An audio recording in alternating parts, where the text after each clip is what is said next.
Hello दोस्तों, कैसे हैं आप लोग। आशा करती हूँ स्वस्थ होंगे, मस्त होंगे, जीवन में कुछ बेहतरीन कर रहे होंगे। हम पढ़ रहे हैं अकबर बीरबल की कहानियाँ। उसी क्रम में आज हम पढ़ने जा रहे हैं एक नई कहानी जिसका शीर्षक है सड़क के मोड़। इस कहानी से हम कुछ सीखेंगे और उसे अपने जीवन में भी अप्लाई करने की कोशिश करेंगे। एक बार फारस के राजा ने अकबर को एक अजीब सा पत्र भेजा। इस पत्र में उसने अकबर से पूछा, बताइए आपके राज्य में हर सड़क में कितने मोड़ हैं। अकबर इस सवाल से हैरान हो गया। उसका राज्य बड़े राज्यों से में एक था। अपने दरबार के मंत्रियों को भेजकर सड़क के मोड़ों की गिनती करवाना संभव नहीं था।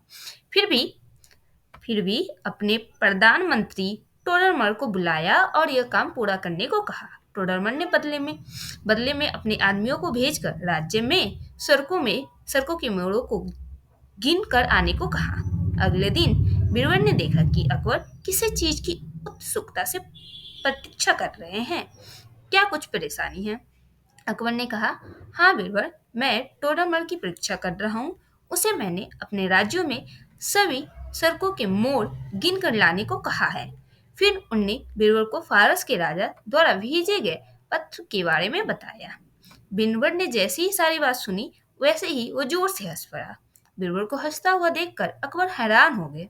बीरबल ने कहा, महाराज, मैं आपको अपने राज्य की ही नहीं बल्कि किन दुनिया के किसी भी शहर के सड़क के मोड़ों की सही संख्या बता सकता हूँ।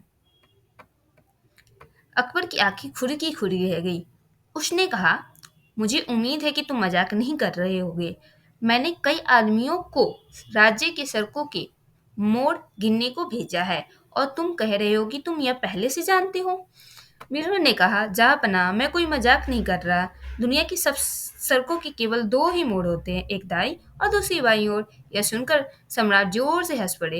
यह तो बहुत ही आसान सा जवाब था और मैंने इसके बारे में सोचा ही नहीं। उन्होंने बीरबल को सुंदर सा उपहार दिया और शाही कवि को फारस के राजा के पास इसका जवाब भेजने को कहा। इस कविता से इस कहानी से हम ये समझ में आती है कि कई बार हमारे सामने जो समस्या होती है वो बहुत छोटी होती है, लेकिन हम उसे सिर्फ समझ नहीं पाते हैं। तो हमें किसी भी समस्या को आराम से समझने की जरूरत होती है। उसका हल अपने आप ही निकल आता है, जिस प्रकार इस कहानी में दर्शाया गया है।